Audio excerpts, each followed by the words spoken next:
भाई के साथ भाई के व्यवहार कैसन होखे के चाही उहे रचना में बतावल गईल बा। ये रचना वर्तमान समय के हमारे सबसे प्रिय कवि डॉक्टर सुशांत कुमार शर्मा जी के लिखल है। सुनल जाओ भाई के साथे भाई के व्यवहार कौना रूप में होखे के चाही। छोट जे मानले जेठ से हारत, काहे के भाई से भाई डेराई। छोट जे मानले जेठ से हारत, काहे के भाई से भाई डेराई। आपन सीमा में दूनू रहे तब, काहे के भाई से होई लड़ाई।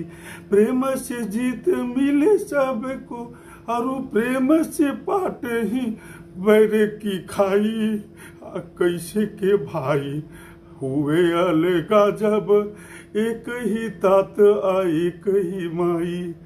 एक ही पालत तात उन्हें अरु, एक ही गोद खिलावत जाई।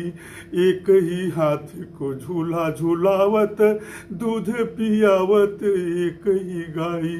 एक ही भाव से प्रेम करे, कछु अंतर न समझे केहू पाई।